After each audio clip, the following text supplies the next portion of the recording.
So what we really want to do with this session is find ways of taking these insights, but also giving you some meaningful actions that can be taken after this session. So turning talk into action is so important, because you are all here as leaders to shape the future of the real estate industry.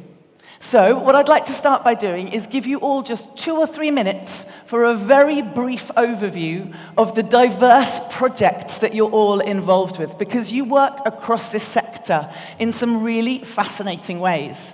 So Badr, perhaps you can begin by telling us about the Rawabet Industrial Program, because it's a fascinating program. Okay. First of all, thank you so much for having me today, and I'm glad to represent Ministry of Industry and Mineral Resource.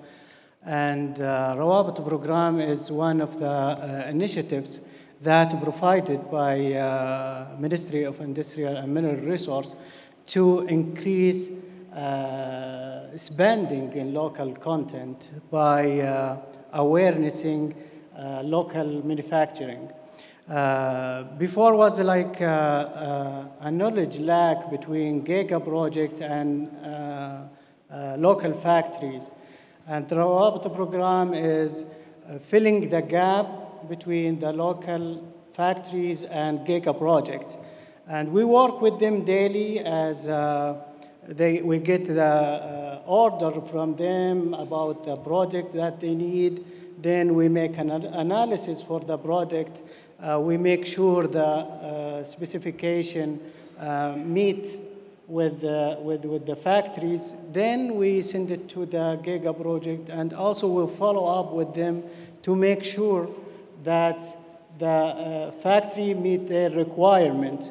Most of the companies that we work with are real estate development companies. And we considered this program as an incentives program. That's why we always encourage the investors in real estate development to register in this program to market their product. Fantastic. Badr, I love the sound of something that is such a practical solution to a problem. You've talked about filling a gap, and that's such a good inspiration that the things we do should absolutely be about solving problems or creating solutions. So thank you for the overview of that program.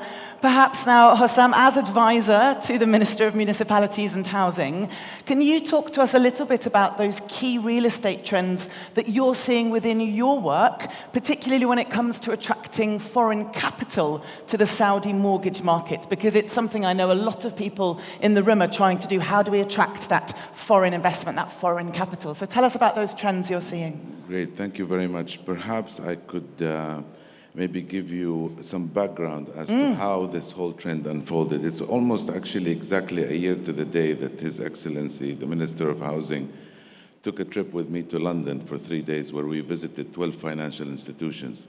And the reason for that was, as you know, the Saudi mortgage market has reached a significant level. The size of the market today is roughly 750 billion riyals. But we all know that financial institutions have a limit to what they can issue in terms of mortgages. So with high interest rates and with pretty filled up balance sheet with mortgages, the cycle pretty much stalled. And as you know, there's an ambitious target to reach 70% home ownership by 2030.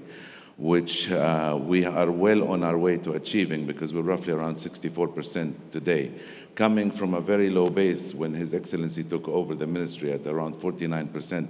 So it's a significant achievement in such a short period of time. So we all know that Saudi is a G20 country, but with a sophisticated financial market that is as good as G7, maybe even better. And the area that still needs a lot of development is actually the mortgage sector. If you look at the mortgage sector globally, it's probably much bigger than the corporate and much bigger than the sovereign debt market in the most sophisticated countries. So with that in mind, we went to London, we visited 12 institutions, as I said, and we were very, very surprised, pleasantly surprised with the appetite for them to come and invest in the mortgage market. So what started as an exploratory trip ended up being an actual action point where we had 2 or 3 institutions that have expressed willingness to partner with the ministry. One of them, for example, is Apollo. Not only that we have just exchanged ideas about the mortgage market, they are actually now ready to deploy capital by buying mortgages directly from the banks and the financial institutions. So in a way, they will be performing a role similar to what the Saudi Refinance Company has been doing over the last few years. But SRC cannot actually fulfill that role on its own. So hopefully by the first quarter of 2025, you will hear of institutions like Apollo and BlackRock entering the mortgage market directly. So That's we're very excited about that. Yeah, really exciting, very encouraging trends. I love the sound of all of that. And also you've touched on the idea of partnerships and collaboration as a key trend, which I think we've been hearing a lot about, and maybe we'll dig into that a bit more in our conversation. Thank you, Hossam. So Alyssa, turning to you now, because you work on some really different and interesting work. It's all around spaces, impact spaces. I'm not sure we all know what that is, so why don't you tell us a little bit more about what you're up to? Thank you. Thank you very much for having me here. I'm really honored and happy to be here today. We are in real estate, we're all working with spaces. And during this Congress, during this forum, we heard a lot about the impact of the real estate, environmental, social, economical. But I would like to ask you about the spaces. What transformational impact do your spaces have? And how do they can set your legacy in stone? So, impact spaces. This is the definition that we create based on the understanding how the spaces influence people. Actually, the spaces influence people all the time. This is the most powerful tool of communication, impact, and transformation. But yet, too often, the spaces designed for functionality missing the potential of education, of transformation, of driving changes. We, in Voice of Space, we work with impact spaces, and they go beyond the functionality. They become the strategic tool that amplifies the values, that build connections, and shape behavior. This is what we bring to real estate. We not just build the structures, we build the meaningful experience and the ecosystem of influence. For example, we work with the green and sustainable real estate that implement different green solutions, technologies that usually are not so visible for those who are in these spaces. And from one hand, through the spatial interaction and spatial impact, we can make all these solutions visible, understandable, and we can connect them with the company, with the organization that integrate this solution and build the reputation of future-proof approach in real estate development and construction. From other hand, we can influence through the spatial interaction the shaping of the sustainable lifestyle of the people, because actually the development and success of this property depends on the audience that will choose this property to live in, to invest in, to be engaged for long term. Other example, we work with the shaping of industries, with the project of industrial parks, of innovation parks, science hubs and parks. And the base of the success and development of such objects is the tightly interconnected community. And through the spatial impact and spatial interaction, we can create, we say, like intellectual crashes between the residents and visitors of these spaces. Then we can grow community and make them interconnected. We can stimulate the creativity, collaboration, and innovation.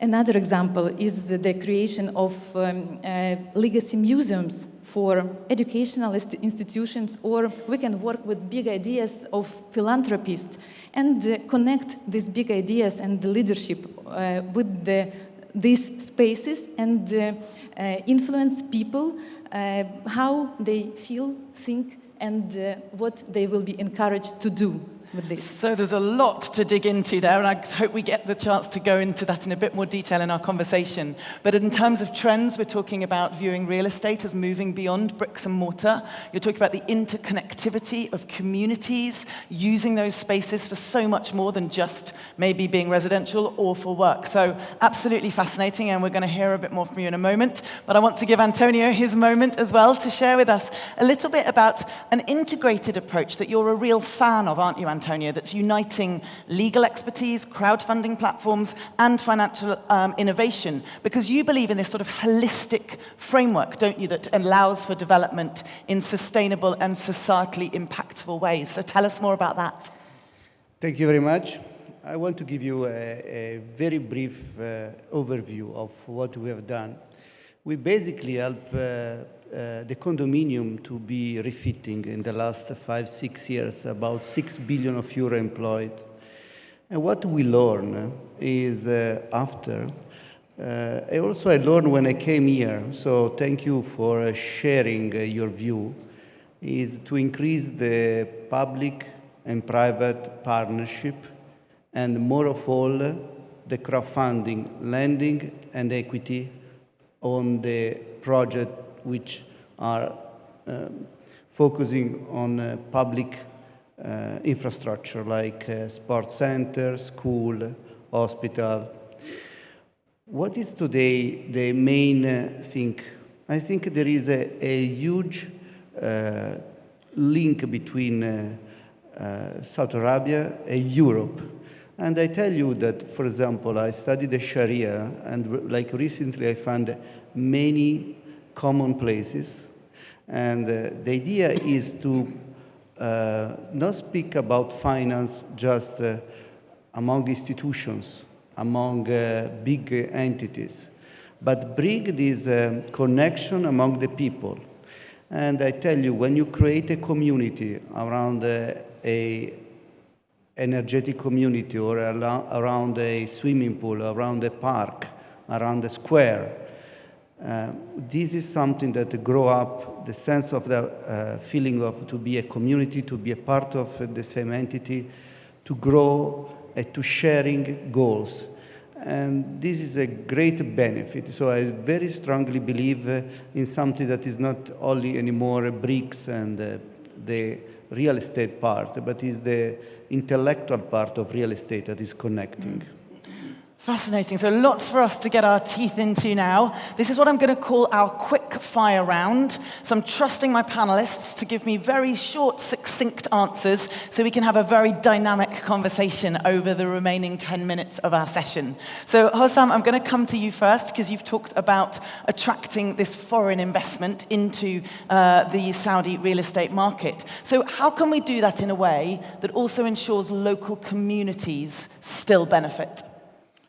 Well, I mean, 2 days ago, there was a major announcement on this platform, actually, that made the rounds, whereby foreigners are now allowed to buy into funds and REITs that invest in Mecca and Medina. And you saw the reaction of the shares. I think this is a fantastic step and a first step towards full ownership in the kingdom, which has been announced a while back.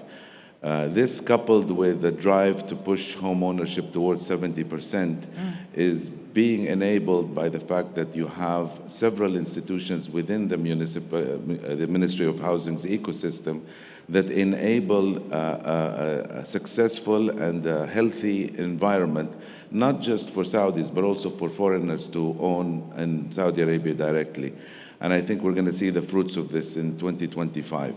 Fantastic. Big ambition, having targets, focusing on those, and these announcements around partnerships. It sounds like a great initiative. Thank you, Hossam. Bada, why don't you tell us how the Rawabet industrial program is linking giga projects with local industry in a way that's impacting Vision 2030. Can you talk about those links for me? Sure. Actually, Rawabet program was created with National Industrial Strategy.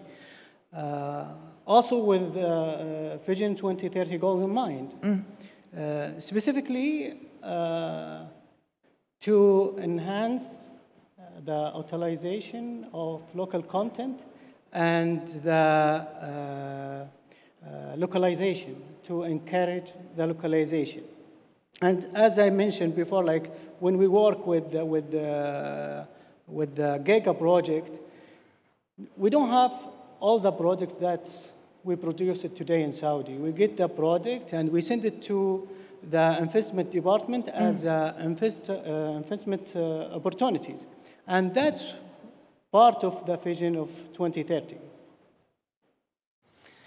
I think it's so important that we see those links, because anything in its silo doesn't have as much impact, does it? So thank you for reiterating that.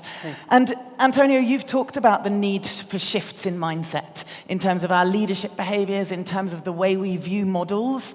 And you've also talked about sort of this integrated proposal where we look at doing things beyond where we've gone before, that we're not stuck by the way we've always done things. So can you talk a little bit about that model and how it can be adapted to these diverse cultural and financial contexts? I'll give you an example. I speak about what the project we call the 100 Square. Basically, today we can put together the companies that work in that area to provide finance to pay what we call a neighborhood manager, a person that know all the people in that neighborhood and try to combine the needs and give them the response. Basically, in the square is a place where to meet, and to finance a refurbishment of the square and put together the effort to have services in the square.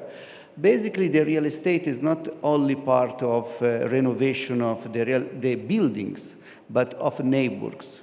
And also is a very strong legacy between public and private, because usually this kind of activities is public.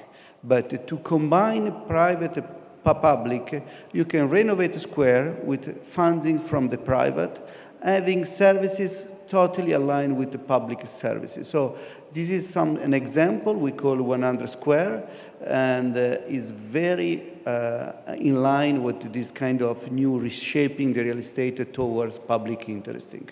Yeah, public interest and alignment. These are such fantastic words, so encouraging to hear this.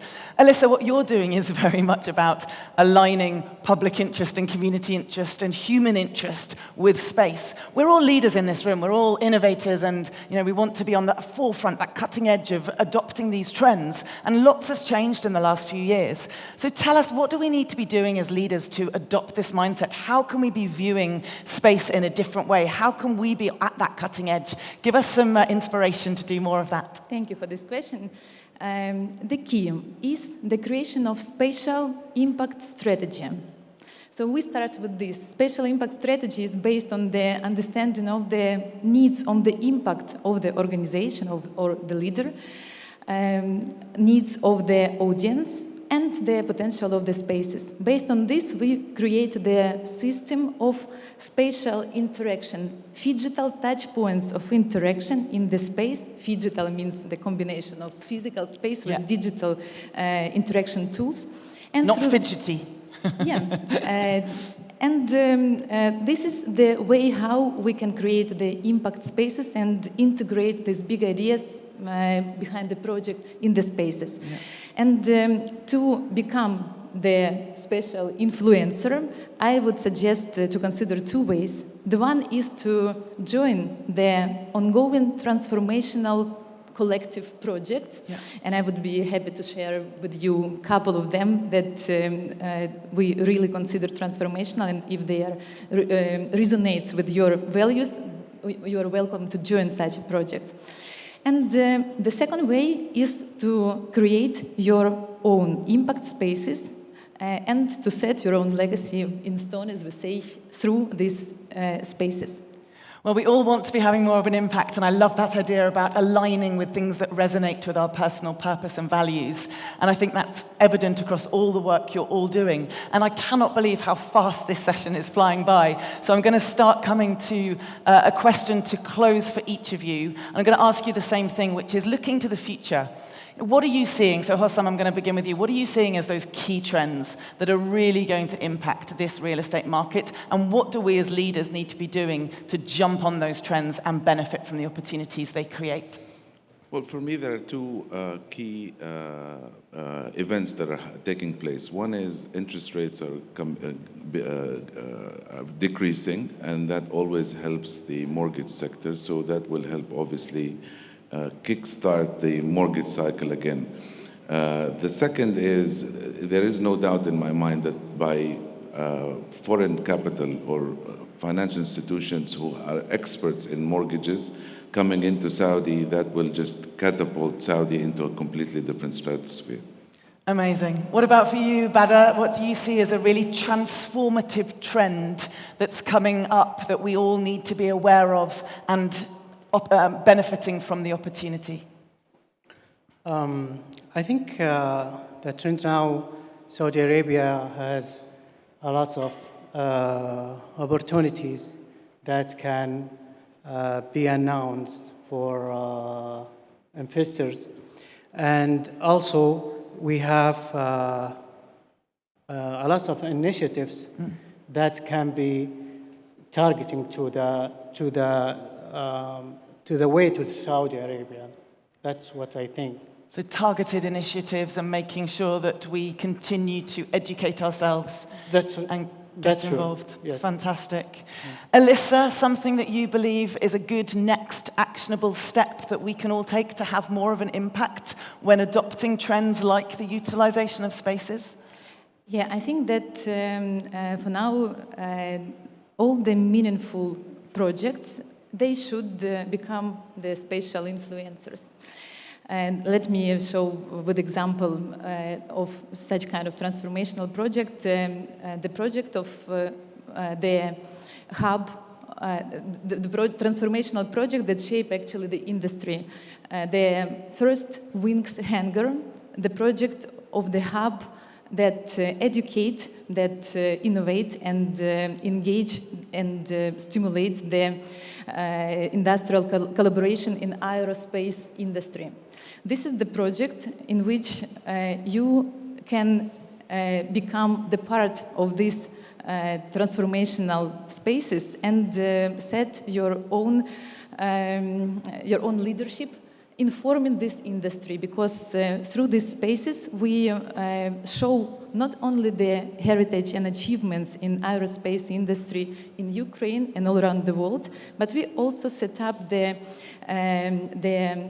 possibility to be the dreamers and the innovators that will shape this industry in the future. And we can do this through the spaces that will also push the international interest and collaboration. I invite the social investors and experts that could become the advisory board for such a project if this resonates with your values, and we can be we can shape this industry together with you through such kind of objects. And the second example I would like to show is the shaping of the green approach to construction. We, together with the FIAPC Ukraine, with Synchrospace, we run the Rebuilding Ukrainian Cities Green project, through which we develop solutions based on bio-based approach to construction, with green solution that will be the examples of such sustainable, fast reconstruction of the war-affected regions that could become the not only examples, but scalable approach for also other locations, other cities, and other countries in the world. And we have several such projects that has the valuable impact to the recovery of the society from one hand, it's like the contribution to the rebuilding of this Ukrainian cities affected from the war. From other hand, this is the possibility to build your own brand and your own reputation as the influencer in green construction approach based on the bio-based materials and smart solutions for the sustainable construction. Very inspirational indeed, and I hope you do go and chat with Alyssa more about these projects. But in closing, Antonio, you have a financial brain, you have a legal brain, you have a real estate brain. He's got a lot of brain in that head of his. Give us some parting words how we can all adopt and adapt to this changing world and embrace some of these upcoming trends. One of the most important things that are going on is that the company should make a non-financial report. So basically the company must to say not only how they do money, but not only how much money they do, but how they do. And this is the link between a development of real estate more friendly, close to the society. Basically, all the green bond, all the crowdfunding is making a link between our neighbors, our population, and the big finance. And the non-financial reporting is very much where this game is played. Our company want to be seen as not only very profitable company, but company that know how to proceed to reach goals that make a better world. Fantastic. Ambition beyond purely profit, alignment with projects and goals. We've got collaboration, we've got being innovators and dreamers. It was certainly, I found, a very inspiring, thought-provoking session. So please join me in thanking my guests, Antonio, Alyssa, Badar, and Hossam. A big round of applause, please, everybody.